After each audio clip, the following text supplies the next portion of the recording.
Now I request Professor Imran Salim Saab, our director and a very energetic director of RCA. For the first time, I am seeing such an energetic director. And you've been old alumnus of RCA. Mayur Bhaiya, you can very well recognize my words with regard to that. Now I hand over to Professor Imran Salim Saab for the further inaugurating the session with regard to this. Thank you, Gaurav. I hope I won't take much time. At the outset, I really, from the core of my heart, I welcome Mayur Jain Saab, who had been our own alumnus, who had been with us. He is a product of this alma mater only, and he has joined. He has joined as faculty for MIT University. Then in 2003, he joined UP Judiciary. And now, I mean, very recently, 2018, he has been elevated to the post of ADJ. I mean, though he still looks like a student. Anyway, I hope and wish that you have much bigger exposures. Inshallah, very soon you will be DJ and onwards. I really pray from the core of my heart. And I welcome you all. I welcome you, sir, to this August platform. And I thank all the students as well to join the meeting. I'm sure that with the experience of Mayur Jain Saab, each of the students will be immensely benefited. Before I really hand over, I would thank Gaurav as well to associate Jain Saab with us. Thank you, sir. Thanks for sparing your time and talking to us. Thank you.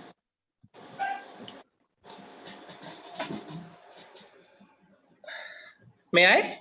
Sure, Yes, sure. yes. Shukriya. Very good afternoon to good evening to all. Good evening, sir. It is a matter of great honor and privilege for me to address you all. You all are from my alma mater.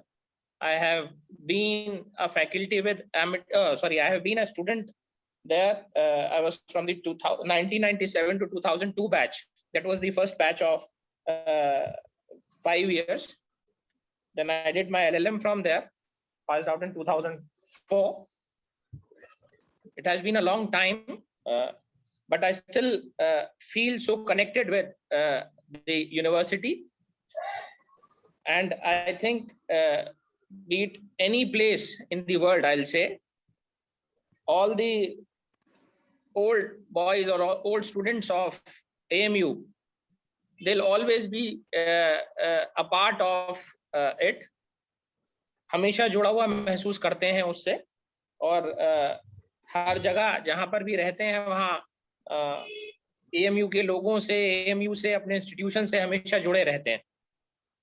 तो गौरव साहब ने मुझसे कहा कि आप सभी लोगों की मैं जजमेंट राइटिंग के ऊपर अपना एक टॉक दूं, आप लोगों के साथ शेयर करूं कि किस तरीके से जजमेंट राइटिंग जो है वो की जानी चाहिए.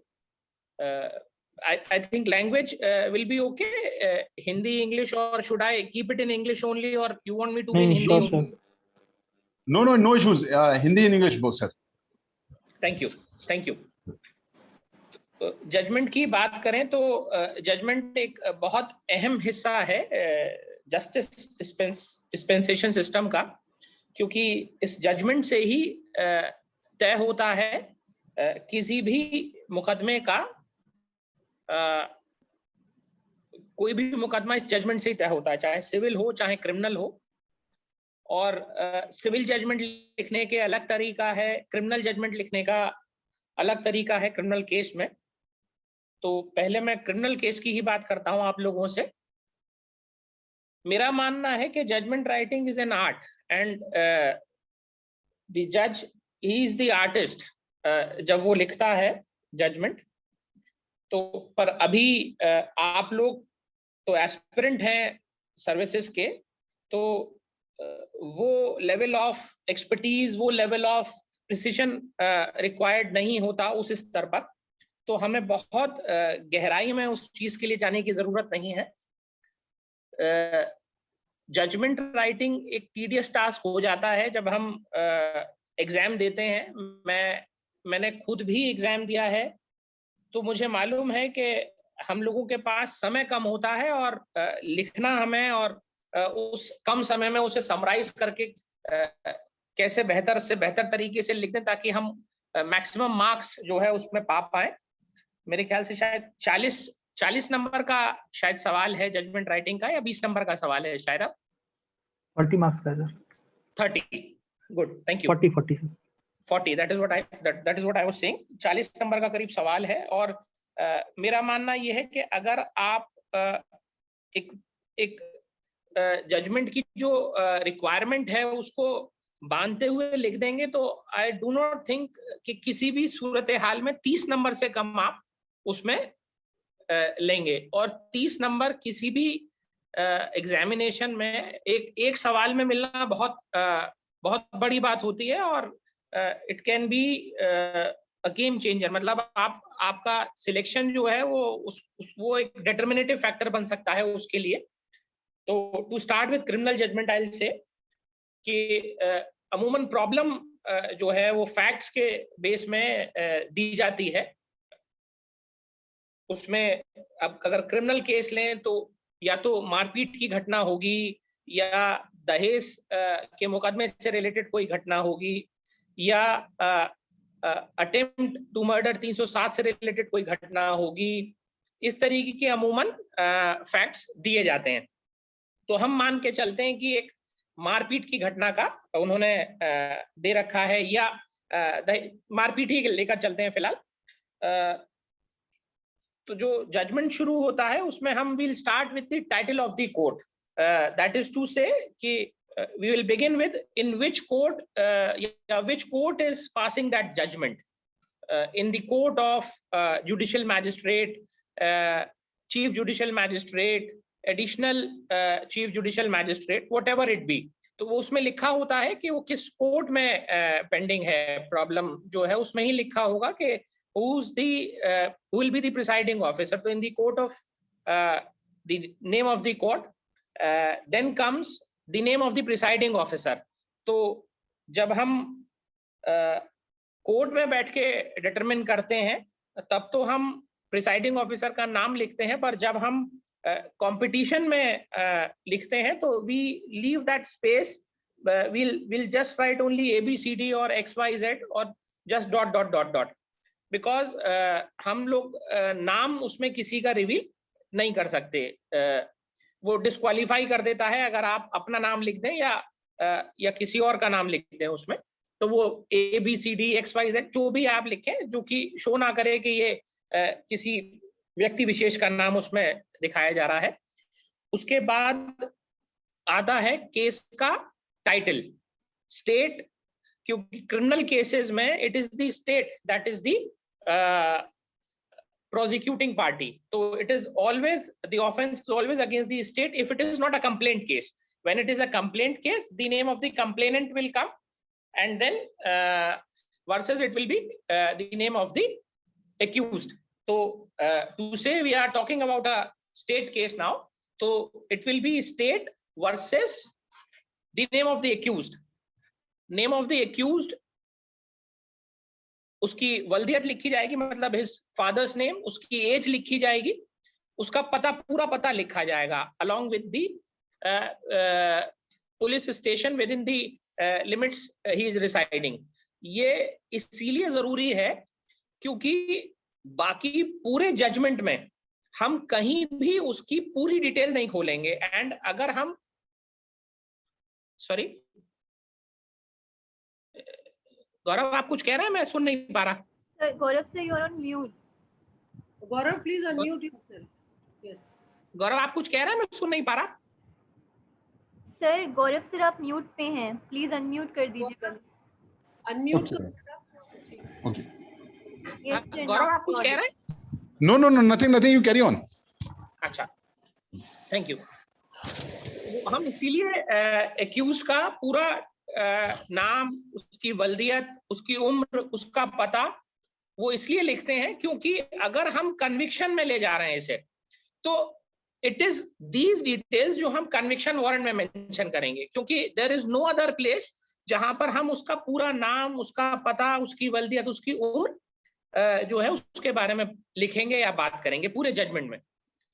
और उसके बाद हम ऊपर टाइटल में ही केस क्राइम नंबर, उसके अलावा किन धाराओं में हम वो किन सेक्शंस में वो जजमेंट हम प्रोनाउंस कर रहे हैं वो, उसके अलावा किस थाने से संबंधित है और किस जिले का है, ये लिखते हैं।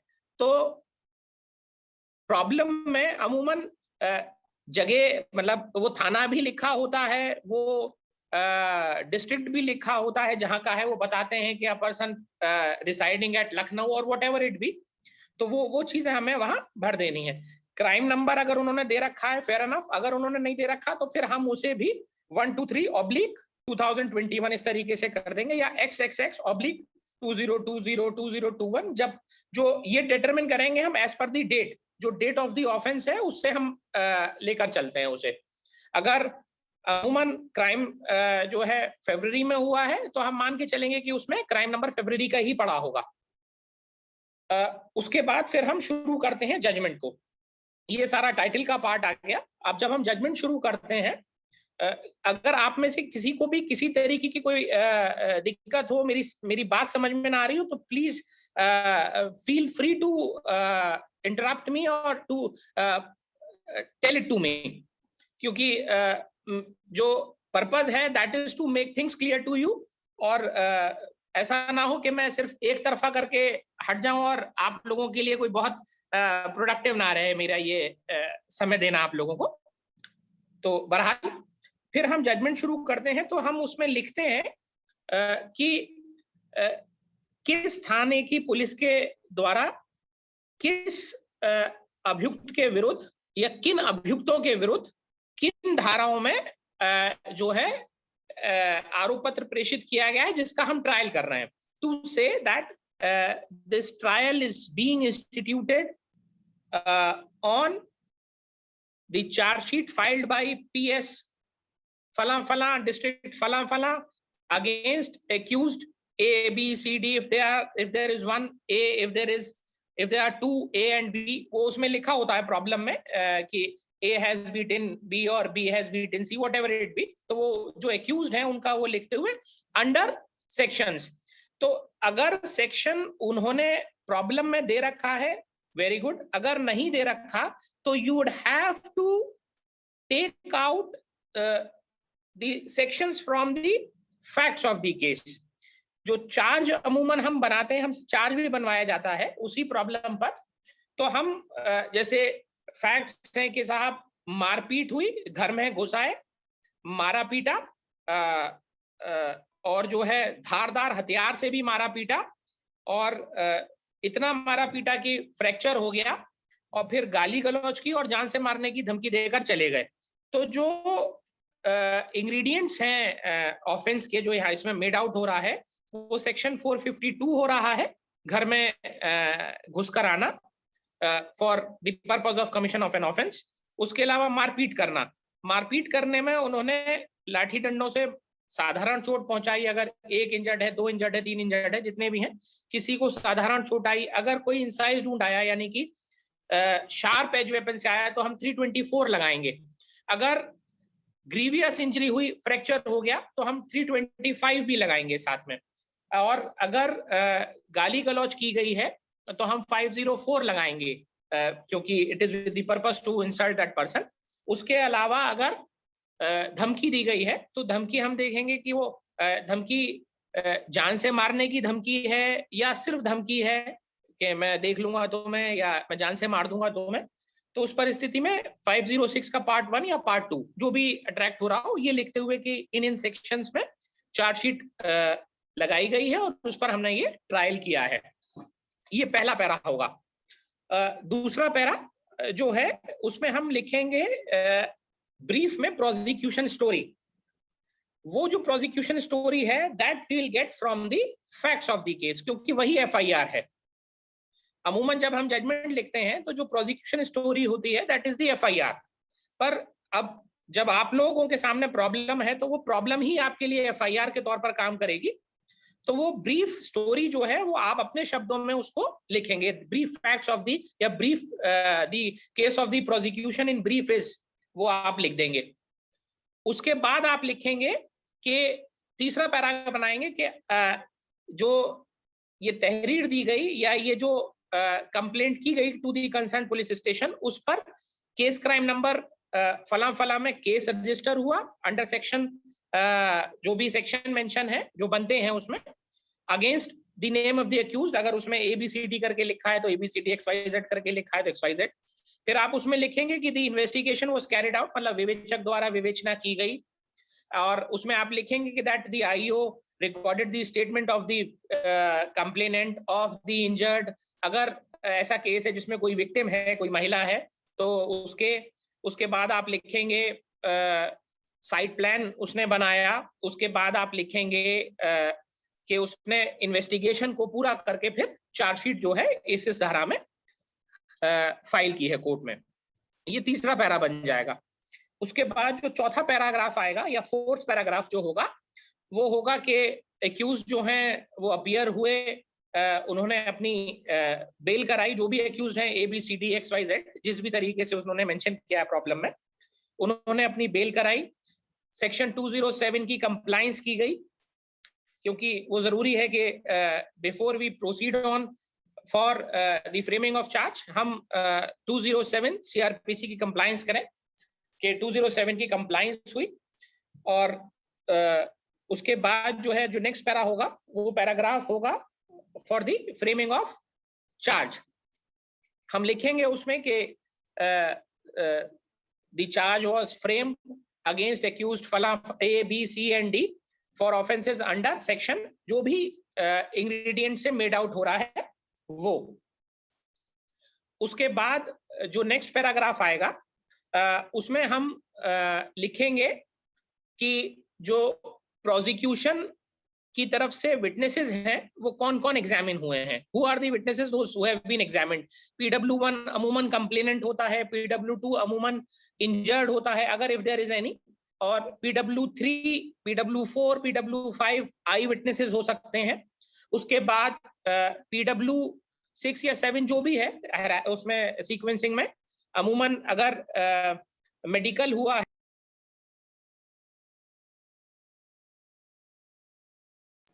तो डॉक्टर होते हैं, उन्हें एग्जामिन किया जाता है डॉक्टर को कोर्ट में बतौर विटनेस।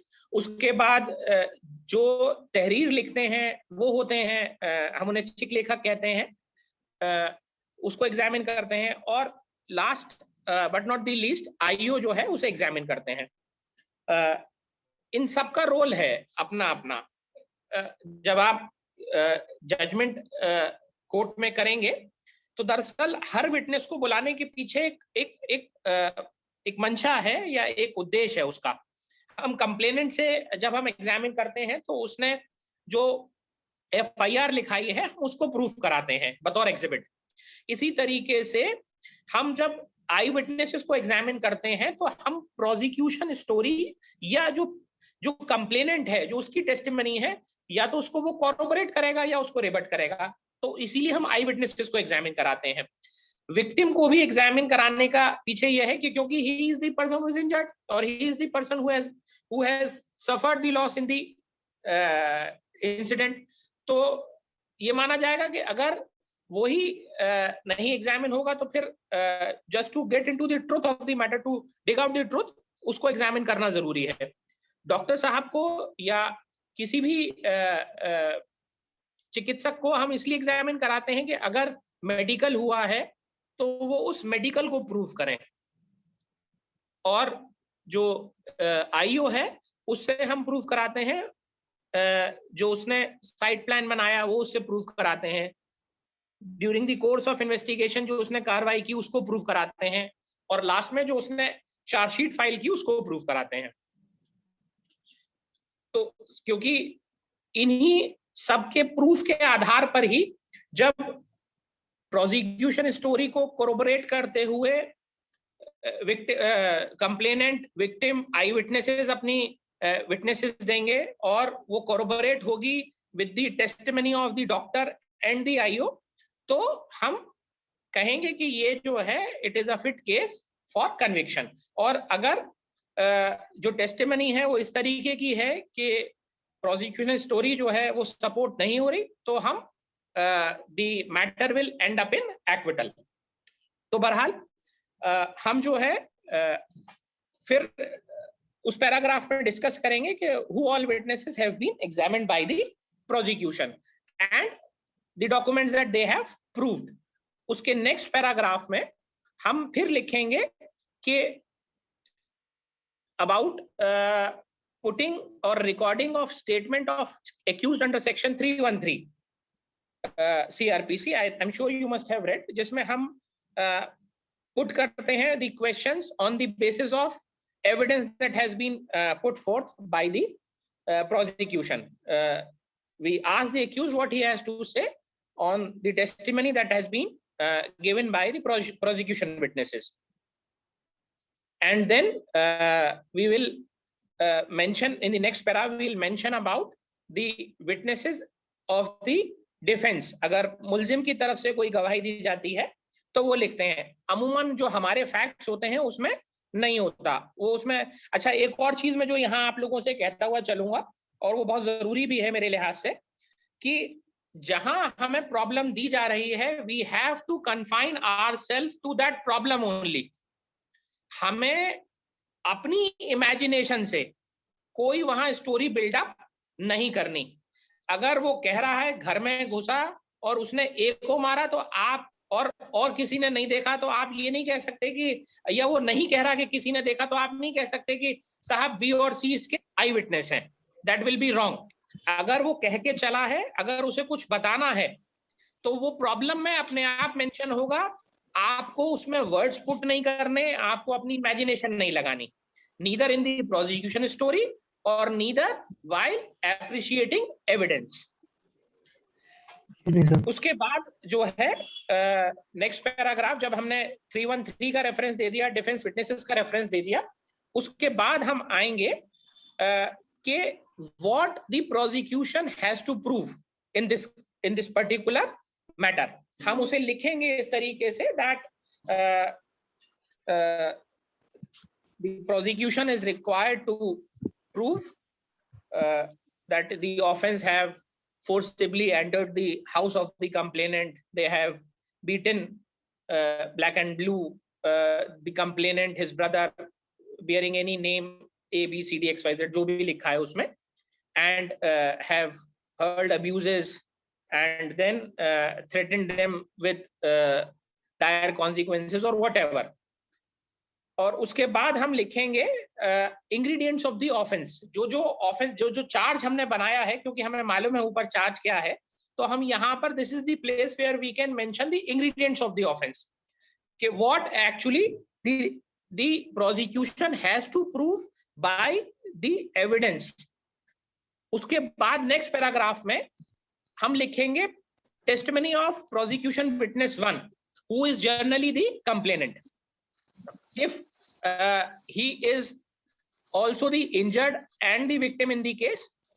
very good। तो हम यही लिखते हुए कि that the prosecution has in support of his case, the prosecution has produced PW1 X Y Z whoever it is, जो भी उन्होंने नाम लिखा है उसमें प्रॉब्लम में उसका, who has either supported the prosecution case or has not supported the prosecution case। इस तरीके से करके आएगा। तो अगर उसने प्रोसिक्यूशन केस को सपोर्ट किया है तो जरूरी नहीं है कि अमूमन हम यहाँ जब एट लेंथ लिखते हैं जजमेंट, तो हम सारी चीजें लिखते हैं उसमें कि उसने अपनी testimony while supporting the prosecution case he has stated that the accused they forcibly entered his house and they were armed with deadly weapons, carrying sticks, knife, भाला, whatever it be, जो भी लिखा है फैक्ट्स में, यहाँ हम उसे at length लिखते हैं। पर अगर हम प्रॉब्लम वहां कर रहे हैं तो हमें जरूरी नहीं है कि हम बहुत एट लेंथ उसको डिस्कस करें। क्यों? क्योंकि हमने प्रोसिक्यूशन ऊपर लिख रखा है वर्जन। अगर अब हमारे पास समय नहीं है जजमेंट लिखाने के लिए, जज साहब के पास पर्याप्त समय होता है 1 दिन 2 दिन 4 दिन 10 दिन, लेकिन when it comes to a student who is appearing in exam, उसके पास बहुत सीमित समय है। मेरे ख्याल से he hardly gets half an hour, not even half an hour for that, और भी क्वेश्चन साथ में रहते हैं। तो हमें जरूरी नहीं है कि हम उससे एट लेंथ लिखें, बस he has supported the prosecution story whereby he has said this एक ब्रीफ में लिख दिया। अब हम अगर आई विटनेसेस हैं तो हम उनका लिखेंगे कि supporting the prosecution story and corroborating the statement of PW1, corroborating the statement of PW, उसी के बाद फिर अगला अगर गवाह है तो PW3 अगर लिख रहे हैं कि supporting the prosecution story and corroborating the statement of PW1 complainant injured and PW2 the eyewitness। तो इस तरीके से हम जो है जो फैक्ट्स की जो है मार्शलिंग करते हुए चलेंगे साथ ही साथ, मतलब एक पॉइंट पर जितने फैक्ट्स अलग अलग गवाह बोल रहे हैं उनको हम लिखते हुए चलेंगे कि PW1 ने इसको सपोर्ट कर दिया, PW2 ने इसको सपोर्ट कर दिया, PW3 ने PW1 और PW2 को सपोर्ट करते हुए ये कह दिया। ये सारी चीजें कहने के बाद ये सारी चीजें आने के बाद अब एप्रिसिएशन ऑफ एविडेंस हम लिखेंगे फिर ब्रीफ में कि जो काउंसिल फॉर दी स्टेट हैं, अमूमन एपीओ होते हैं मजिस्ट्रेट कोर्ट में, तो जो है वो उन्होंने जो एविडेंस उनके सामने रखी गई है, they have the learned council appearing on the behalf of state, the APO, he said that the prosecution has been able to prove its case beyond reasonable doubt by the evidence produced as PW1, PW2, PW3, PW4, whatever it be, and so he'll put his prayer for convicting the accused. And next para we'll write about the defense counsel, wherein he'll say that the prosecution has not been able to prove his case with the evidence that has been put forth, so the accused are liable to be acquitted. ये लिखने के बाद हम अब यहाँ से appreciation of evidence को शुरू करेंगे। तो मेरे ख्याल से क्योंकि समय बहुत नहीं बचता है तो जस्ट अ पैराग्राफ और 2 विल बी सफिशिएंट। अमूमन वो प्रॉब्लम में लेकर ही चलते हैं कि वो प्रोसिक्यूशन स्टोरी को सपोर्ट कर रहे हैं विटनेसेस या प्रोसिक्यूशन स्टोरी को सपोर्ट नहीं कर रहे, पर बहरहाल अगर उस तरीके की सिचुएशन नहीं है तो you would have to make up your mind कि आप on the basis of facts आप you will take this case towards conviction और you will take this matter towards acquittal. अब हम हम इसे कन्विक्शन की तरफ लेकर चलते हैं। तो अब उन्होंने कह भी रखा है कि PW1 एग्जामिन हुआ, उसने अपने केस को सपोर्ट किया, PW2 जो कि आई विटनेस है उसने सपोर्ट किया, PW3 जो है वो डॉक्टर था जिसने इंजर्ड का मेडिकल किया, उसने मेडिकल रिपोर्ट्स को प्रूव किया। उसके बाद आईओ आया, आईओ ने प्रूव किया जो चार्जशीट थी और जो और प्रोसिक्यूशन डॉक्यूमेंट्स थे उनको। तो अब जहां पर प्रोसिक्यूशन स्टोरी प्रूव्ड है, जहां पर प्रोसिक्यूशन स्टोरी जो है उसको कोरबोरेट करते हुए मेडिकल है, जहां आईओ अपनी इन्वेस्टिगेशन को और साथ ही साथ प्रोसिक्यूशन डॉक्यूमेंट्स को आकर प्रूव कर रहा है, तो हम एक पैराग्राफ में ये सारी चीजें लिखते हुए कि that the prosecution has produced PW1 the complainant और the injured, whoever it is, or the victim who has supported the prosecution story and has stated that the accused have done this, and then PW2 he has also supported the prosecution story and has corroborated what the PW1 has said. PW3 the doctor, he has supported he has proved the medical report of the injured, और उसमें exhibit अगर डाला हुआ है उन्होंने लिखा हुआ है प्रॉब्लम में, अगर नहीं भी लिखा तो हम अमूमन एफआईआर को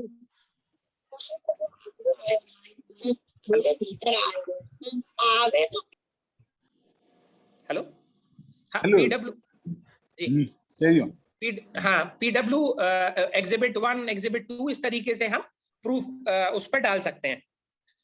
और उसके ये अप्रिसिएशन ऑफ एविडेंस होता है जो हम बेसिकली करते हैं, जो हमारी अपनी फाइंडिंग है, मतलब on the basis of evidence so put fourth by the prosecution and the defence if any, उसके बेसिस पर हमारा क्या अपना कंक्लूजन है, दैट इज द एनालिसिस।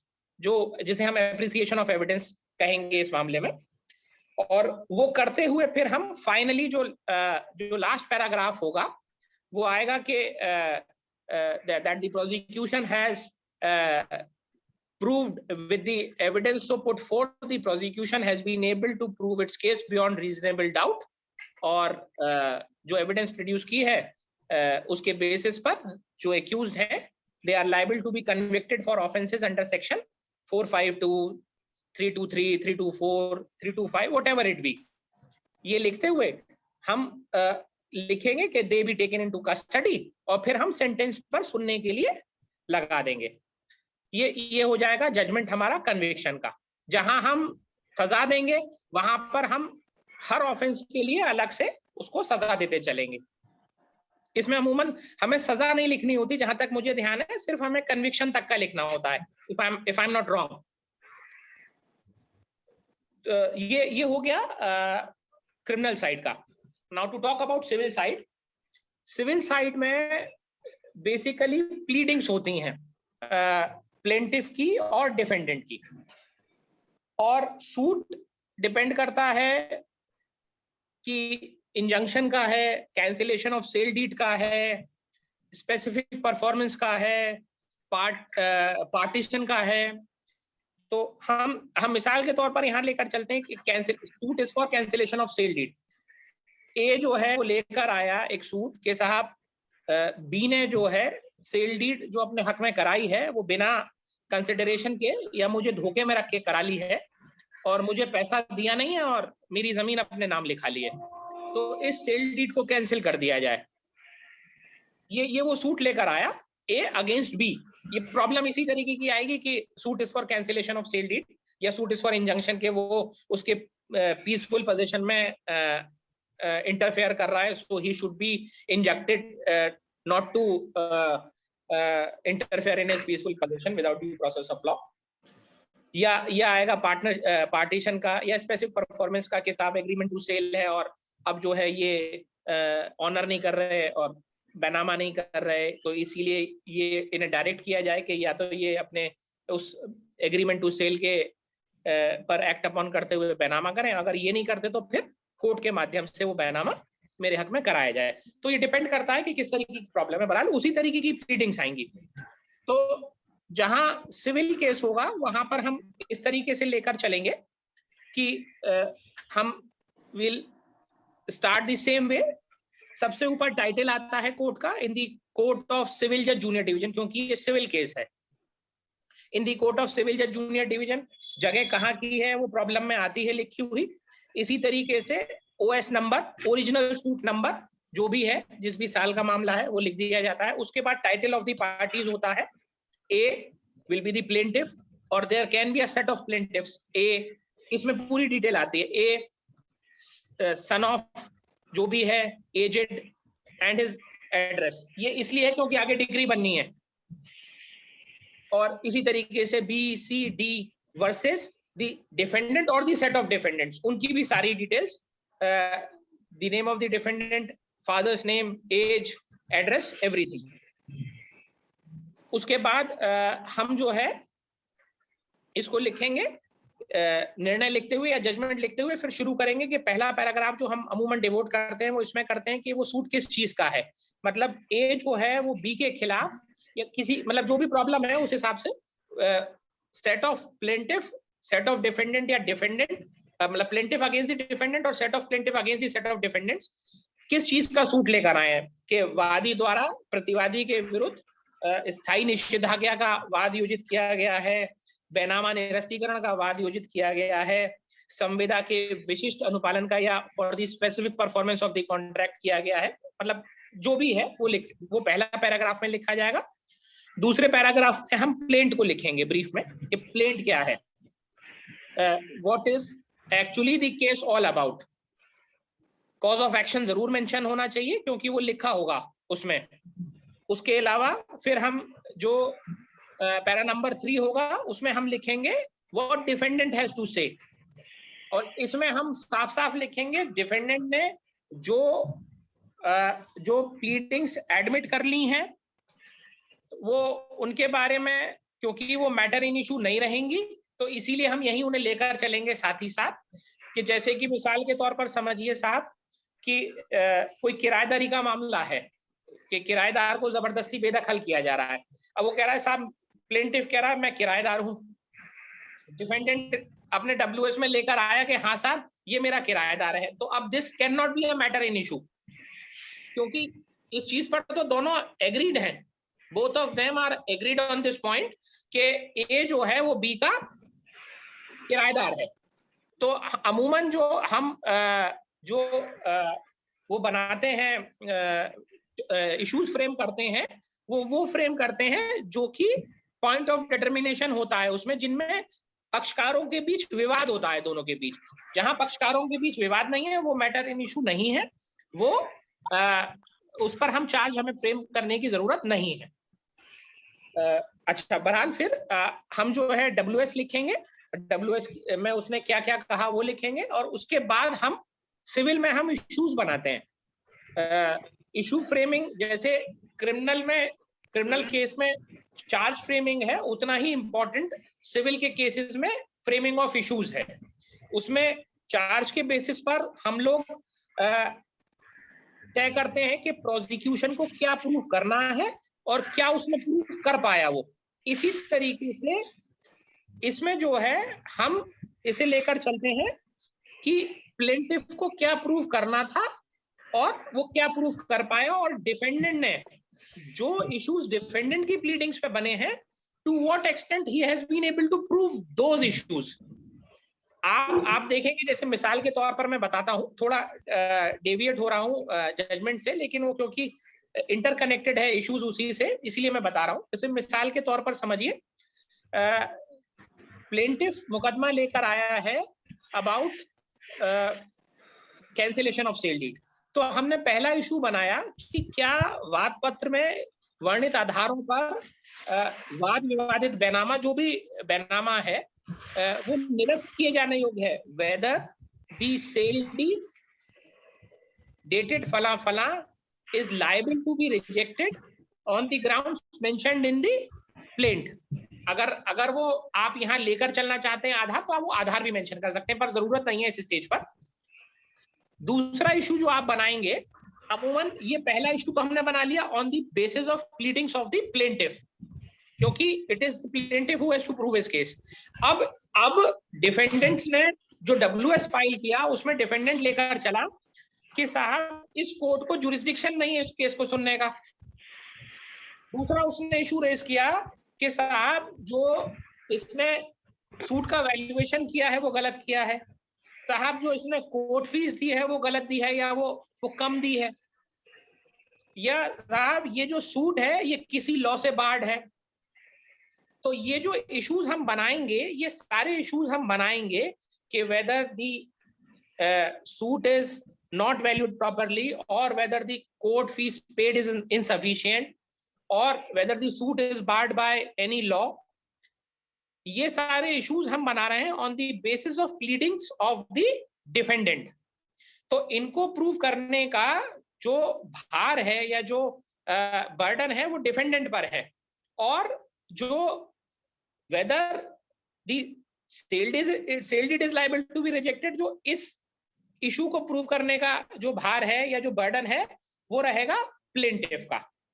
तो इसीलिए हमें इसी हिसाब से लेकर चलना होता है। अमूमन अब हम लिख भी देते हैं कि आगे के बर्डन किस पर रहेगा, तो कि on pleadings of the plaintiff OPP या on pleadings of the defendant OPD, इस तरीके से हम लिख देते हैं, या हम जब इशू को डिस्कस करते हैं तब लिख देते हैं ये कि वाद बिंदु। अब मैं आगे आता हूं उस पर, खैर पहले अभी ये हमने इश्यूज बना दिए, सारे इश्यूज लिख दिए, सारे इश्यूज एक एक करके लिखे जाएंगे।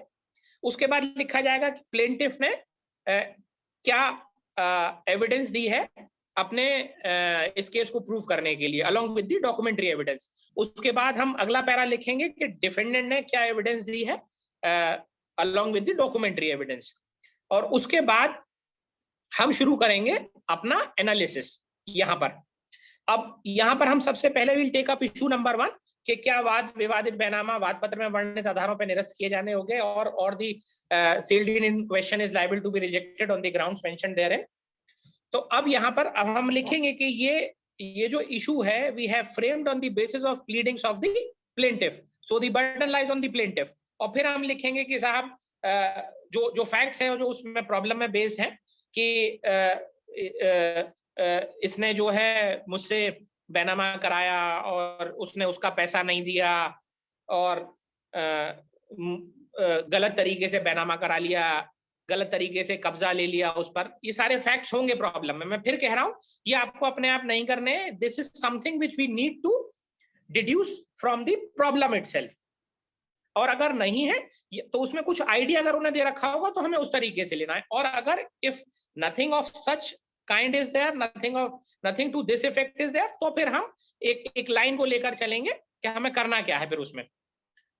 तो अब उसने प्लेंटिफ ने कहा कि साहब डिफेंडेंट ने बिना कंसिडरेशन के मुझसे बैनामा करा लिया और ये मुझे पैसा दिया नहीं है, ये बैनामा निरस्त होने योग्य। उसने अपनी इस बात के सपोर्ट में खुद को एग्जामिन करा दिया और जो है जो बैनामे के दोनों अटेस्टिंग विटनेस थे वो उसने एग्जामिन नहीं कराए। वो या प्रॉब्लम में लिखा होगा कि वो अटेस्टिंग विटनेस आए नहीं आए, अगर आए तो वो किसकी तरफ से बोल रहे हैं, from the side of the plaintiff बोल रहे हैं या from the side of the defendant बोल रहे हैं। और अगर वो नहीं बोल रहे, प्रॉब्लम में नहीं है, तो ये माना जाएगा कि the plaintiff has not been able to produce the attesting witnesses of the sale deed as his witness in this case. अगर वो नहीं कर पाया है, प्रॉब्लम में मेंशन नहीं है, तो बहरहाल तो उसने अपनी बात की सपोर्ट में ये कह दिया। अब उसके पास और कोई गवाह है नहीं, उसकी एविडेंस क्लोज हो गई। हम इशू नंबर 1 डिस्कस कर रहे हैं। अब हम जो डिफेंडेंट है उसकी बात लेकर चले कि जो प्रतिवादी है उसने कहा कि साहब इसने मुझे कंसिडरेशन में बेचा था और इसका एंडोर्समेंट जो है वो बैनामे में है, सेल डीड में है कि this amount has been paid as consideration, this much amount has been paid by through check और this much amount has been paid in cash। जो भी लिखा है मतलब प्रॉब्लम में बेस, वो प्रॉब्लम में मेंशन होगा। उसके बाद वो आगे कहता है कि साहब ये भी चीज प्रॉब्लम में होगी अगर मेंशन है तो, कि म्यूटेशन भी हम लोगों के नाम पर हो गया, डिफेंडेंट के नाम पर हो गया। उसके अलावा देखिए हर मामले में हमें जो जनरल प्रिजम्पशंस हैं उनका ध्यान रखना पड़ता है, चाहे क्रिमिनल मैटर हो चाहे सिविल मैटर हो। मैं सॉरी वहां वो मेरा रह गया था वहां पर कहना, मुझे अब ध्यान आ गया तो मैं बोल देता हूं। अमूमन जो क्रिमिनल मैटर्स हैं उनका भी कोई हार्ड एंड फास्ट क्राइटेरिया नहीं है। मतलब जैसे कि मिसाल के तौर पर इट इज जो बेसिक प्रिंसिपल ऑफ मतलब जो बेसिक क्रिमिनल जूरिस्प्रूडेंस का जो बेसिक प्रिंसिपल है वो ये है साहब, it is not the quantity of the witnesses, it is the quality of evidence that matters. मिसाल के तौर पर एक गवाह है, अगर उसकी टेस्टिमनी रिलायबल है तो आप उस पर रिलाय करते हुए कन्विक्ट कर सकते हैं। और अगर 10 गवाह भी एग्जामिन हुए हैं पर अगर उनकी टेस्टिमनी ट्रस्टवर्दी नहीं लगती, रिलायबल नहीं लगती, या वो कॉन्फिडेंस इंस्पायर नहीं करती ऑफ द जज, तो फिर आप 10 भी गवाह प्रोड्यूस कर लेंगे तो भी आप झूठ को सच नहीं कर पाएंगे। तो it is basically the quality of the evidence that is material, not the quantity of the witness that is material। ठीक है, तो अब कुछ चीजों का बेसिक प्रिजम्पशन भी है, जैसे कि मिसाल के तौर पर किसी पब्लिक प्लेस पर कोई घटना हुई, एक आदमी की पिटाई हुई, पब्लिक प्लेस है, दोपहर का वक्त है, माना जाएगा कि साहब वहां 4, 5, 6 लोग मौजूद होंगे। अब जब गवाही की बात आई तो सिर्फ वो जो पिटे हैं वो साहब कह रहे हैं मैं पिटा, लेकिन इस बात को कहने के लिए कोई और दूसरा नहीं है मौजूद। समझ रहे हैं मेरी बात? तो अब इस परिस्थिति में ये चीज जो उसकी है वो कॉन्फिडेंस इंस्पायर नहीं करती, मतलब उतना भरोसा नहीं होता उसकी बात पर। लेकिन परिस्थिति बदल जाएगी कब? देखिए सिंगल एविडेंस है, मैं बता रहा हूं, मतलब सिंगल विटनेस है अभी, लेकिन परिस्थिति कब बदल जाएगी? परिस्थिति तब बदल जाएगी कि जब एक फीमेल कहती है कि she has been harassed for और in connection with demand of dowry. क्यों? क्योंकि उस within the confine 4 walls of house हुआ है, वो कहाँ से लाएगी गवाह? तो हमें ये सारी चीजें देखनी पड़ेंगी जब हम सोचेंगे या किसी भी मामले को तय करेंगे। खैर ये मैं ऊपर वाले से दुआ करूंगा कि आप सब लोगों को वो मौका दे ऊपर वाला के आप सब इस तरीके के फैसले सुने और मतलब फैसले दें, मामले सुने। पर ये इस प्रॉब्लम से बेस नहीं है, पर मैं इन जनरल कह रहा हूं कि हम इस स्तर पर भी हमें देखना पड़ेगा कि अगर किस तरीके की प्रॉब्लम है, जैसे कि कोई सेक्सुअल ऑफेंस है तो या कोई ईव टीजिंग का मैटर है, आउटरेजिंग ऑफ मॉडेस्टी का, तो उसमें विक्टिम ही बहुत है, उसमें जरूरी नहीं है कि हमें 4 गवाह इकट्ठे करने हैं। तो हमारी जो एप्रिसिएशन है वो भी उसी तरीके से होगी। ये मैं उससे रिलेट कर रहा हूं कि हम जब एप्रिसिएशन करेंगे कि अगर प्रॉब्लम आई कि साहब आउटरेजिंग ऑफ मॉडेस्टी का मामला है या 294 का मामला है, तो फिर यहाँ पर हमें जरूरी नहीं है कि हमें 4 आदमी चाहिए उस बात को प्रूव करने के लिए।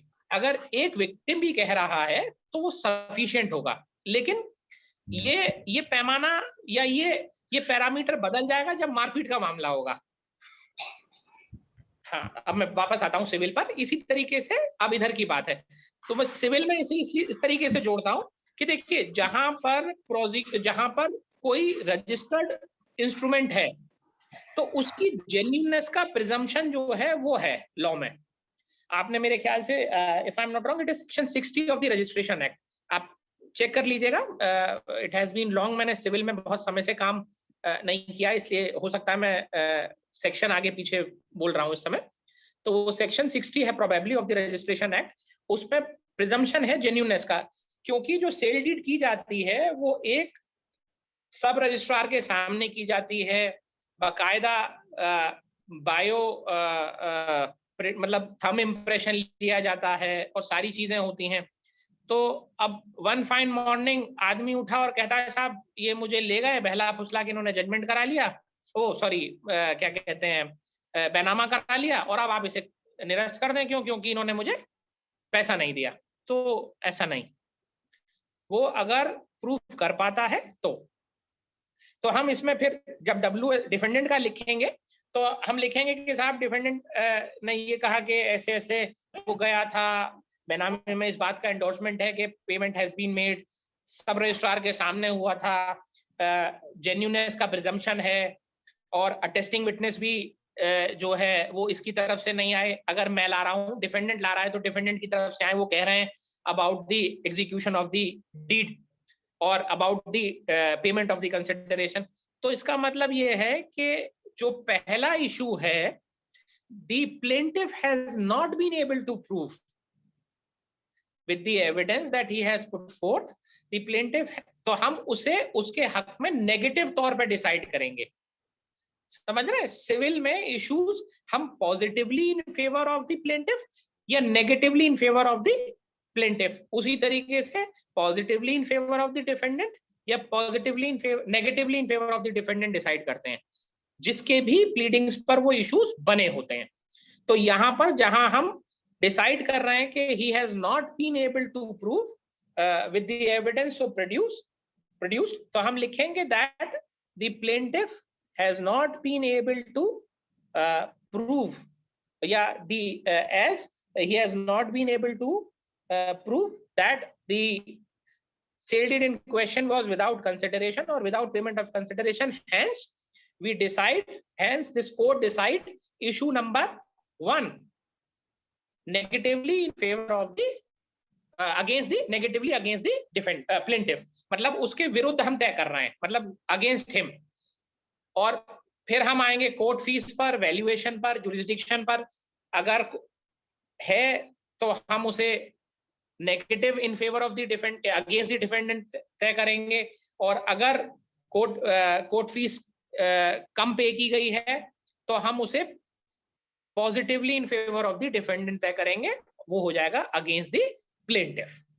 इसी तरीके से हम इशू नंबर 1 उसका शॉर्ट डिस्कस कर दिया, issue number 2 court fees valuation jurisdiction वो तय कर दिया, issue number 3 about the suit being board by any law वो डिसाइड कर दिया, और उसके बाद weather the plaintiff is entitled for any relief. तो अब क्योंकि हम यहाँ लिखेंगे कि as this court has determined while deciding issue number 1 that the sale deed is not liable to be rejected, hence the plaintiff is not entitled to get the relief prayed। जो उसने relief की prayer कर रखी है वो उसे नहीं मिलेगी, और accordingly the suit is accordingly dismissed. हम सूट को यहाँ डिसमिस कर देंगे, और जो ऑपरेटिव पोर्शन है वो लिख देंगे कि the OS is accordingly dismissed, and अगर हमें कॉस्ट दिलवानी है तो हम कॉस्ट के दिलवाने के लिए ऑर्डर करेंगे, और अगर कॉस्ट नहीं दिलवानी तो हम लिख देंगे कि both the parties will bear their own cost, और डिग्री भी प्रिपेयर्ड अकॉर्डिंगली, उसी हिसाब से फिर डिग्री है वो बन जाएगी। ये बेसिकली सिविल और क्रिमिनल साइड के जजमेंट का है। अब दरअसल अब क्योंकि ये ऑनलाइन माध्यम से है, it would have been I would have been more comfortable अगर मुझे कुछ लिखने की जगह होती, तो मैं I would have been able to explain well. अच्छा, और हमेशा पैराग्राफिंग होगी, मतलब नंबरिंग होगी हर पैराग्राफ की। वो इसलिए होती है दरअसल कि जब ये जजमेंट आगे ऊपर चैलेंज होते हैं तो अपेलेट कोर्ट के लिए बड़ा आसान होता है, और जो काउंसिल होते हैं लर्नेड काउंसिल्स उनके लिए बड़ा आसान होता है टू रेफर कि साहब जजमेंट के पेज नंबर फलां पर पैरा नंबर फलां जो है उसमें ये फाइंडिंग है, तो हम we are agreed by the finding, by this finding. तो इसीलिए, और वो अच्छा भी लगता है, इट लुक्स ब्यूटीफुल आल्सो। मैंने कहा भी कि इट इज अ आर्ट, जितना अच्छा और जितना सुंदर बन पाए उतना अच्छा है। और मैंने कोशिश की है कि जो सारे इंग्रेडिएंट्स हैं वो समझा पाऊं। आई होप आप लोग कुछ समझ पाए होंगे। अगर मुझे मेरे छोटे भाई गौरव कभी और मौका देंगे तो आप लोगों के बीच आकर मैं इन राइटिंग समझाऊंगा। आई एम श्योर कि you will be able to understand well. मुझे मालूम है उतना आसान नहीं है, ऑनलाइन ये एक नया माध्यम है बात करने का और जुड़ने का। भैया बहुत मौके हैं, हमें आपसे मौका चाहिए। whenever you will visit Aligarh, you are open as much as time you want to take, and I want that the future of Indian judiciary in front of you। और इस हाँ, तो आप जब इसे मार्शल करेंगे अपने रिसोर्सेज से और आप इसको बताएंगे तो डेफिनेटली ये लोग जब आगे आएंगे तो आपको जरूर याद करेंगे। और मेरा आपसे बस एक रिक्वेस्ट है, whenever you come अलीगढ़, और आप हम लोग के लिए टाइम निकालिएगा। और आपको टाइम मैं I would love to come to all of you, और it will be not just a pleasure, it will be an honour for me. और मैं खुद वहीं से तालीम लेकर आज जो हूँ, मैं वहीं के जो मेरे रेस्पेक्टेड प्रोफेसर्स रहे हैं उन्हीं के उस पर हूँ। और आज जो है गुरु पूर्णिमा का दिन है, मैं इस माध्यम से उन सबको अपने रिगार्ड्स भी कन्वे करता हूँ to all my professors in AMU। उन्हीं की तालीम जो उन्होंने दी और उन्हीं की दुआओं से मैं और मेरे जैसे जितने भी हैं वो उस मकाम पर हैं, सब उन्हीं की वजह से है। भैया अगर आप पे टाइम है तो can we have few questions, बच्चे जो पूछना चाहें कुछ, अगर यू हैव टाइम। बिल्कुल now the session is open for the question answers. If you have any questions or any doubts, you can ask with regard to that one by one. Be brief in your questions, but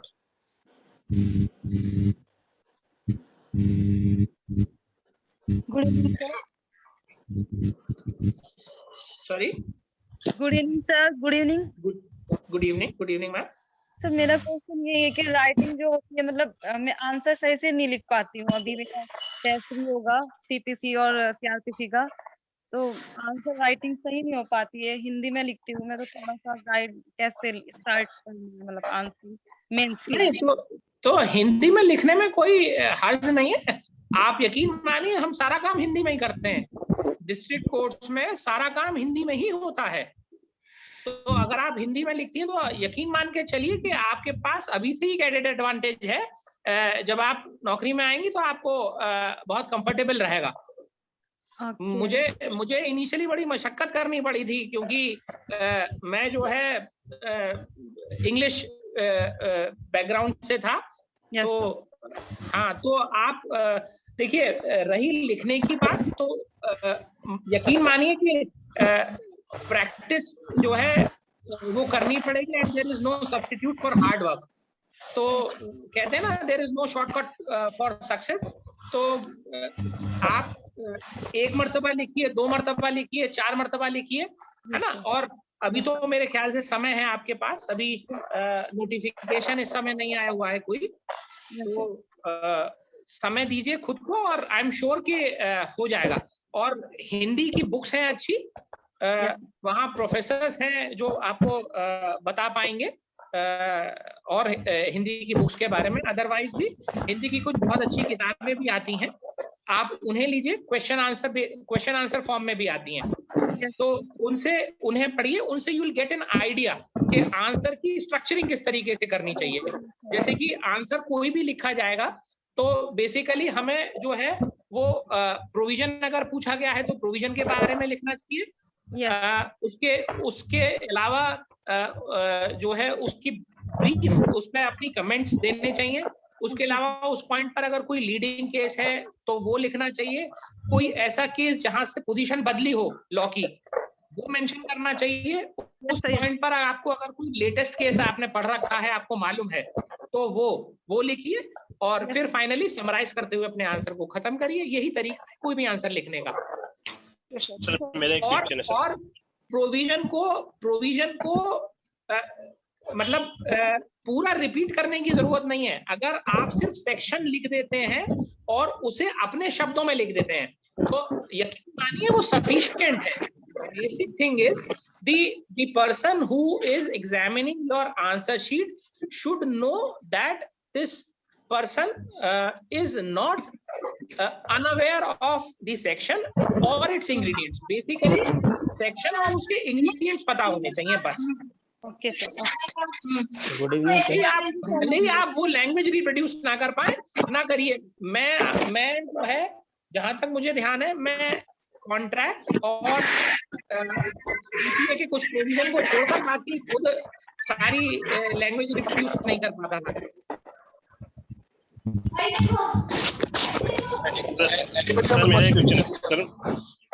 sir मेरा question ये है कि good evening sir, मैं सभी को कह रहा हूँ गुड इवनिंग कह रहा हूँ सर। ये क्वेश्चन ये है कि मुझे जो है ग्राउंड से मांगना है। अगर मैं बेसिक तौर पर मैं सिविल प्लान तैयार करता हूँ, उस प्लान में मैं ग्राउंड्स को मेंशन करता हूँ, ग्राउंड्स हमसे कोई मिस हो जाती है। मतलब हम एक प्लान तैयार क्या मिस हो जाती है, मैं समझ नहीं पा रहा था।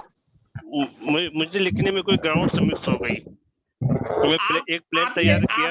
आप ये दांतों के बीच में से निकाल लीजिए, मेरे ख्याल से तब मैं बेहतर सुन पाऊंगा। हाँ जी सर, जो हमने कोई लिखा, पूरा प्लान तैयार किया, प्लान तैयार करने बाद में जो है हमने कोई ग्राउंड मिस कर दिया, तो हमें रिलीफ के लिए अगर उसमें बाद में ग्राउंड्स को क्या नाम है, यूसुफ जो बनाना होगा, यूसुफ फ्रेम करना होगा, तो वो ग्राउंड पास में यूसुफ फ्रेम बनाया जा सकता है सर। हमने रिलीफ जो चीज मांगी है उस रिलीफ में एक हमने कोई इंपॉर्टेंट रिलीफ जो है छोड़ दिए, बाद में वो यूसुफ तैयार किया जाए। तो कमेंट मतलब किस स्टेज पे कह रहे हैं, कोर्ट में कह रहे हैं या पेपर में कह रहे हैं? नहीं सर, कोर्ट में नहीं सर, मतलब ये क्वेश्चन हमारा है जो हम प्लान में तैयार कर ले, और एक भी कोई स्पेसिफिक हमारा रिलीफ छूट गया हो लिखने के लिए। रिलीफ छूट गया हो तो मैं समझा नहीं, मतलब रिलीफ छूट जाएगा तो मैं कोशिश कह रहे हैं कि प्लेन में जब हम लिखते हैं तो अपना कोई ग्राउंड हमारा छूट गया, तो जो हम लिखेंगे तो क्या लेटर और बाद में उसको रिलीफ के फॉर्म में नीचे प्लेट में लिख सकते हैं? मुकीम साहब यही है? जी नहीं, वो ग्राउंड छूट गया है तो हमको क्या नाम है, फ्रेम इशू करना होता है। फ्रेम इशू करने में वो ग्राउंड्स को उसमें लाया जाएगा, बहस या किसी तरीके से हमने कोर्ट में रखे इस बात को। अगर ये है कि अगर फ्रेमिंग जब हम इशू की कर रहे हैं तो कोई इशू हमसे छूट गया है तो उसे बाद में हम उसे पुट अप कर सकते हैं या नहीं कर सकते हैं सेम पेपर में? नहीं, अगर कोई देखिए, अगर कोर्ट को लगता है कि कोई इशू इम्पोर्टेंट है, ठीक है, और वो छूट रहा है तो अमूमन कोर्ट खुद ही कह देती है। लेकिन ये तो मेरे ख्याल से शायद क्वेश्चन पेपर की बात कर रहे हैं ना आप? क्वेश्चन पेपर का, क्वेश्चन पेपर प्रैक्टिस थोड़ी बात कर रहे हैं। क्वेश्चन पेपर की बात। तो क्वेश्चन पेपर में क्वेश्चन पेपर में तो साहब आपके हाथ में है, उसमें एक 1A या जो भी 5A करके उसे वहां जोड़ दीजिए और नीचे रिलीव बढ़ा दीजिए। उसमें मतलब टेक्निकलिटी क्या है मैं ये नहीं समझ पा रहा। अभी जब तक आपने आंसर शीट सबमिट नहीं की तब तक तो वो आप ही के पास है साहब। सही बात। मुकीम साहब इसमें आप एडिशनल कर सकते हैं, जैसे सर बोल रहे हैं तो आप उसको ऐड कर सकते हैं, उसमें ऐड करके फिर नीचे आप अपना रिलीफ बढ़ा दीजिए, कोई इशू की बात नहीं। हाँ। मतलब मेरा कहने का मतलब ये है साहब कि अगर आपको इल्म हो गया उस चीज का, आप अभी भी अपना प्लीडिंग ड्राफ्ट कर रहे हैं, जैसे प्लेंट लिख रहे हैं या WS लिख रहे हैं, और आपको इस बात का इल्म हो गया कि साहब एक ग्राउंड ये और बनता है, और आप पहुंच गए रिलीफ के पोर्शन पर, तो आप उसे रिलीफ में जोड़ दीजिए और वहां एडिशनल ग्राउंड बनाकर, वहां एक स्टार बनाकर, या जो भी आपका ग्राउंड बनता है जहां पर भी बनता है 5A बनाकर उसे लिख दीजिए, क्या फर्क पड़ता है। yes. किसी और का कोई question? I think yes sir I have one question. मतलब और अगर आप मुझे क्लैरिफाई कर पाए तो मैं, दरअसल ये सवाल मैं शायद ढंग से उतना समझ नहीं पा रहा जो मुकीम साहब पूछ रहे हैं। एक्चुअली सर क्वेश्चन पेपर्स में क्या होता है कि हमने पूरा प्लान तैयार कर दिया, उसमें मुझे क्या नाम है, मुझे एक रिलीफ 2 रिलीफ स्पेसिफिक मैंने छोड़ दी है और शायद नहीं लिख पाया, भूल गया, ग्राउंड से उतर गया है, उस वजह से हमें क्वेश्चन में जो है, अगर मुझे एग्जामिनर है तो मुझे ये होता है कि पूरे पेपर में रिलीफ हमने छोड़ दिया, फिर बाद में कहीं नीचे ऐड कर सकते हैं। अगर ऐड कर दिए तो क्या एग्जामिनर्स जो होते हैं, जो कॉपी चेक करने वाले होते हैं, हमें मार्क्स देंगे कि नहीं देंगे, ये नहीं साहब, अगर नहीं क्वेश्चन का साहब जो प्लेंट है वो तो एक ही जगह लिखेंगे ना साहब, ऐसा थोड़ी है। आपने पेज नंबर 1 पर लिखी और फिर पेज नंबर 5 पर जो एडिशनल ग्राउंड्स लिख दिए प्लेंट के, उसे क्या मालूम साहब, वो तो वही नंबर दे देगा ना शुरुआत में ही आपको। मेरा कहने का मतलब समझ मैं नेक्स्ट क्वेश्चन पे ये sir I have one question. Yes sir. Sir, my question is this. First of all, I am very thankful to sir for giving his precious time. Sir, my question is कि अब हमारे जितने भी judicial subjects हैं उसमें number of cases बहुत ज्यादा हो जाते हैं। अगर हम IPC की बात करें उसमें बहुत सारा केसेस हैं, कॉन्स्टिट्यूशन बहुत ज्यादा केसेस हैं, कॉन्ट्रैक्ट, TPA, हिंदू मुस्लिम, तो केस लॉ का कितना बड़ा इम्पैक्ट रहता है कि हमें सारे पॉइंट्स पे, सारे टॉपिक्स में केस लॉ डालना जरूरी हो जाता है? पहला क्वेश्चन सर मेरा ये है। पहला क्वेश्चन मेरा ये जी। और सर दूसरा मेरा क्वेश्चन ये है कि कुछ क्वेश्चंस जो ट्रिकी आते हैं, मतलब तो घुमा के पूछता है एग्जामिनर, मेंस राइटिंग हम करते हैं, उसको कैसे अटेंड करना है, उसको कैसे अप्रोच करना है उस क्वेश्चन को? ये डिपेंड करेगा कि सवाल क्या है भाई। जी सर, नहीं अगर स्ट्रेट फॉरवर्ड है तो सर कोई दिक्कत ही नहीं आती है, फिर तो मेल पढ़ना आती है कि अगर वो, देखिए मैं बताता हूँ, अमूमन जो सवाल पूछे जाते हैं या जो सवाल बनते हैं, आप देखेंगे कि या तो वो इलस्ट्रेशन से निकलते हैं। Yes sir. आप देखेंगे अगर जैसे अमूमन जो सवाल बनते हैं वो इलस्ट्रेशन से निकलते हैं, जो प्रॉब्लम बनती है ना। तो मैं आपको इसमें मशवरा यही दूंगा कि आप जब IPC पढ़ें तो उसकी इलस्ट्रेशंस को ध्यान से पढ़ें। जो देखिए लगभग 511 सेक्शन है, लगभग क्या 511 ही सेक्शन है, और यकीन मानिए मेरे हिसाब से शायद कंपटीशन के लिहाज से आधे भी जरूरी नहीं है, मतलब मैं आधे भी ज्यादा की तरफ कह रहा हूँ। मेरे हिसाब से 200 अगर सेक्शन 511 में से 200 सेक्शन जो है वो पढ़ लें, वो सफिशिएंट है। और हर पॉइंट पर मैं बता रहा हूँ, जैसे अब थेफ्ट, एक्सटॉर्शन, रॉबरी, डिकॉइटी है, इसमें डिफरेंस पूछ लिया गया उन्होंने, तो इसमें थेफ्ट पर कोई लॉ ऐसा है ही नहीं प्रोमिनेंट, एक्सटॉर्शन पे कोई लॉ है ही नहीं, डिकॉइटी पे कोई है ही नहीं प्रोमिनेंट लॉ, है ना। प्रोमिनेंट लॉ कहाँ पर है, मतलब केसेस कहाँ पर है, मर्डर और culpable homicide not amounting to murder. समझ रहे मेरी बात? ये सिर्फ कुछ ही इस तरीके के टॉपिक्स हैं, या जो डिफेंसेस हैं उनमें है कुछ, समझ रहे? तो ये कुछ ही ऐसे हैं, मतलब ऐसा नहीं है कि हमें हर टॉपिक पर 4-4, 5-5 केस तैयार करने। जो इम्पोर्टेंट है from the point of view of cases, सिर्फ उन्हें हमें जो है उनके केस लॉ तैयार करने हैं। आप मुझसे अभी पूछ लें, मैं तो इतने सालों से, अब लगभग 13-14 साल से काम भी कर रहा हूँ, थेफ्ट पर मुझे ऐसा कोई लॉ आज तक समझ में नहीं आया कि जो बहुत प्रोमिनेंट हो। या एक्सटॉर्शन पर कोई ऐसा लॉ नहीं है जो जिसकी बहुत जरूरत पड़ती हो एकेडमिकली भी और प्रोफेशनली भी, है ना। लेकिन कुछ चीजें ऐसी हैं जो सिर्फ लॉ से ही मतलब केस लॉ से ही समझी जाती हैं। जैसे मिसाल के तौर पर आपने सेक्शन 34, है ना, कॉमन इंटेंशन जो है वो उस पर है। और उसके अलावा मैं ये बता ही रहा हूँ 299, 300 जो है उस पर। तो ये देखने वाली चीज है।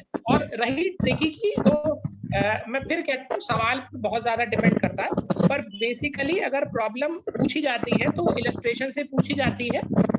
और अगर आप इलस्ट्रेशन ढंग से तैयार करेंगे तो आई एम श्योर कि you will be able to deal with it really well. Okay, thank you sir. Sir yes sir sir I have yes हाँ, तो सर। Good evening sir.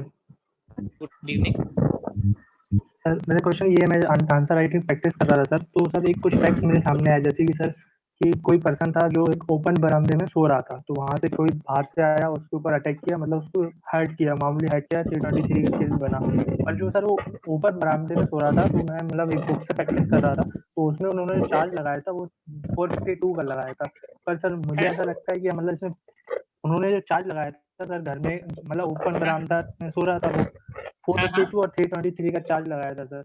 मुझे सर ऐसा लगता है सर 447 का चार्ज लगना चाहिए सर, मतलब आप अगर करेक्ट कर पाए मुझे तो। नहीं, मैं एक मिनट, मुझे फिर से बताइए, मैं समझा नहीं आपकी बात। कोई एक सर जैसे आदमी कि था जो कोई छत पर पर्सन सो रहा है, था, कोई एक आदमी था जो छत पर सो ओपन रहा था। बरामदा लिखा था सर फैक्ट्री में, नहीं ओपन बरामदा, बरामदे में घर का बरामदा। नहीं हेलो, सर, फैक्ट में सिर्फ लिखा था he was sleeping in open बरामदा। He was sleeping in an open veranda, yes sir, ठीक है। हाँ, यस सर। और तो आगे। सर तो उसमें जो चार्ज उन्होंने फ्रेम किया था, हाँ तो मतलब सर उसको फिर किसी ने अटैक किया, तो मतलब उसको इंजरी हर्ट हुई, तो मतलब 323 का चार्ज बना था वो। तो ये तो समझ आ गया सर, इंजरी हर्ट हुई, 323 का चार्ज बना।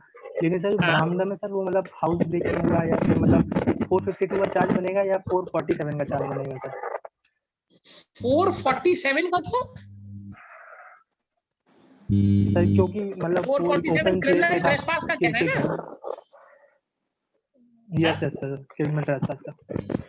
Yes sir. क्रिमिनल ट्रेसपास का क्यों बनेगा साहब? इसमें 452 का ही बनेगा। वो उसके घर में घुसा है with the purpose of committing an offence, उसको मार के गया ना हाँ, तो वो। उन्होंने 440, मुझे सर ये डाउट था कि मतलब 447 भी आ सकता है क्या सर, ये क्लियर करें। नहीं यार, 452 का ही बनेगा तौसीफ साहब। 452 का चार्ज गलत नहीं बनाया उन्होंने। ठीक है, लास्ट क्वेश्चन कोई भी पूछ लीजिए, because it's already late. Question है सर। आप हाँ जी, सुगंधा जी पूछ। मयूर सर नमस्ते। नमस्कार। क्वेश्चन है 304 पार्ट 1 और पार्ट 2 में सर जो दोष सिद्धि होती है सर, उसका थोड़ा आधार बता दीजिए मुझे, वो किस तरीके से, मैं समझ नहीं पाती हूँ उस चीज को थोड़ा। 304 पार्ट 1 और पार्ट 2 सर। 304 पार्ट, हेलो, हाँ जी सर, जी सर। 304 पार्ट 1 सर और पार्ट 2 में जो दोष सिद्धि होती है सर, उसका थोड़ा सा आधार बता दीजिए सर, वो किस तरीके से होती है? आधार से मतलब सर 304 पार्ट 1 में किस तरीके के मुकदमे के लिए दोष सिद्ध किया जाएगा और पार्ट 2 में किस तरीके का मुकदमे दोष सिद्ध किया जाएगा? अपने आप में प्रोविजन की लैंग्वेज ही क्लियर है साहब। सॉरी सर, आप जब 304 पढ़ेंगे जी सर, 304 पार्ट 1 और 304 पार्ट 2, जी सर, उसकी अपनी लैंग्वेज ही क्लियर है। मैं रुकिए एक minute, let me get the para.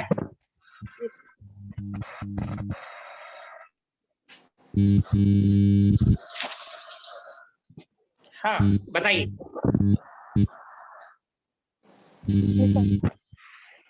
हाँ, इसमें क्या नहीं समझ में आया, बताइए। तो पार्ट 1 में किस तरीके की दोष सिद्धि दी जाएगी और पार्ट 2 में किस तरीके की दोष सिद्धि दी जाएगी? 304 पार्ट 1 के भी इंग्रेडिएंट्स हैं और 304 पार्ट 2 के भी इंग्रेडिएंट्स हैं। मतलब अगर with the evidence case fall करेगा पार्ट 1। जब आपने कोई ट्रायल किया है इसका, जो 304 पार्ट 1 या पार्ट 2 में पढ़ा हो? सर मैं स्टूडेंट हूँ अभी सर। आप स्टूडेंट हैं? जी सर। तो मुझसे 2 सिद्धि किस पर्पज से पूछ रही हैं, मैं ये नहीं समझा फिर। सर पार्ट 1 मतलब किस चीज के लिए आएगा और पार्ट 2 में क्या आएगा सर? जैसे आपने सर अभी बताया कि 506 का सर हमने जब आपने चार्ट फ्रेम किया तो 506 में भी सर पार्ट 1 है और पार्ट 2 है। हाँ। तो सर जब जजमेंट मतलब आप करते हैं तो पार्ट 2 स्पेशली लिखते हैं क्या कि 506 पार्ट 2 में या पार्ट 1 में ये दोष सिद्धि या फिर दोष सिद्धि हाँ, करें? हाँ, हाँ, हाँ। 506 पार्ट 1 और 506 पार्ट 2 लिखते हैं। हाँ सर बस यही क्वेश्चन था मेरा कि क्यों? मतलब क्योंकि 506 पार्ट 1 में 2 साल तक की सजा है और 506 पार्ट 2 में 7 साल तक की सजा है। हेलो जी सर। जो 506 पार्ट 1 है उसमें 2 साल तक की सजा है और जो 506 पार्ट 2 है उसमें 7 साल तक की सजा है। तो इसीलिए हमें ये लिखना पड़ता है कि अगर हम 506 पार्ट 1 में कर रहे हैं तो कितनी तो बट ऑब्वियस है 2 साल की सजा होगी। अगर पार्ट 1 में है तो 7 साल की थोड़ी दे दूंगा, मैं बंध जाऊंगा ना। क्योंकि कोई भी जुडिशियल ऑफिसर जो प्रिस्क्राइब्ड पनिशमेंट है फॉर द ऑफेंस उससे ज्यादा थोड़ी दे देगा। और अगर किसी ऑफेंस के लिए कोई मिनिमम प्रिस्क्राइब्ड है तो उससे नीचे नहीं दे देगा। तो सर हमें भी मतलब इसी तरीके से लिखना है पार्ट 1 की पार्ट 2? हाँ, अगर आप चार्ज बना रहे हैं तो भी आप ऐसे ही लिखेंगे और अगर आप कन्विक्ट कर रहे हैं तो भी आप ऐसे ही लिखेंगे। पर मैं आपको एक बात बताता हूँ, जो आप जजमेंट राइटिंग करते हैं इसमें एग्जाम में, उसमें जहां तक मुझे ध्यान है उसमें कन्विक्शन वाला पोर्शन सिर्फ कन्विक्शन तक लिखा जाता है, जो पनिशमेंट का पोर्शन है वो सब नहीं लिखा जाता। हेलो हाँ सर। जी सर। सॉरी सर मैं थोड़ा सवाल मैं आपको समझा नहीं पाई पहले सर, माफ करिएगा उसके लिए सर। नहीं ये माफी तो मुझे मांगनी चाहिए, मैं समझ नहीं पा रहा, फिर भी मुझे बताइए, मैं कोशिश करता हूँ। थैंक यू सर, आपने बहुत अच्छा बताया sir. Sorry to interrupt. Hello sir, Gaurav sir, one question from my side sir. Ali last question. हाँ जी ठीक है, आप पूछ लो। हाँ बताएं सर। नमस्ते मयूर सर। नमस्कार नासिर साहब। जी सर मेरा क्वेश्चन ये है कि अभी मैंने यूपी का मेंस लिखा, वहाँ भी मेरी जो प्लेन गड़बड़ हो गया, और अभी उत्तराखंड का मैंने लिखा, वहाँ भी मेंस में प्लेन गड़बड़ हो गया। दोनों में इंटरव्यू कॉल हुई और ये हुआ कि मार्क्स जो मिले वो बहुत कम जो मुझे प्लेंट में। तो सर मेनली जो मेरा क्वेश्चन ये है कि जब हम सिविल जजमेंट लिखते हैं, क्या सिविल जजमेंट में आपने हमको बताया कि भैया आप पहले लिखे कि क्या कैंसिलेशन डीड का सूट है, उसके बाद आप प्लेंट बताइए, उसके बाद आप डिफेंडेंट की प्लीडिंग्स बताइए, तो क्या सर ये डिटेल्ड में लिखनी है कि या एक दो जो बिल इश्यूज में है? मेजर पॉइंट्स लिखे जाएंगे। जो देखिए, चाहे सिविल हो चाहे क्रिमिनल हो, जिस तरीके की प्रॉब्लम होती है वो उसमें वो पूरी चीज लिखते हैं। आप अगर सिविल के जजमेंट में या प्लीडिंग लिख रहे हैं, अगर उसमें कॉज ऑफ एक्शन नहीं लिख रहे तो वो क्या किसी भी मायने में प्लेंट रह जाएगा? नहीं सर। अगर आप मिसाल के तौर पर समझिए कि इंजंक्शन का सूट है, इंजंक्शन का सूट अगर है और आप उसमें ये नहीं लिख रहे कि साहब ये मेरी प्रॉपर्टी है और इसमें ये जो डिफेंडेंट्स हैं ये फोर्सिबली मुझे डिस्पोजेस करना चाहते हैं और उन्होंने फला तारीख को मुझे डिस्पोजेस करने के लिए वो लाठी डंडे लेकर मेरे उस खेत पर, मेरे मकान पर, मेरी दुकान पर जो भी है वहां आ गए, ये कॉज ऑफ एक्शन है। अगर सूट में या प्लेंट में कॉज ऑफ एक्शन ही नहीं होगा तो मालूम है वो उसका हश्र क्या होगा? जी सर। उसका हश्र होगा 7/11 का। हाँ सर, रिजेक्ट हो जाएगा। तो आप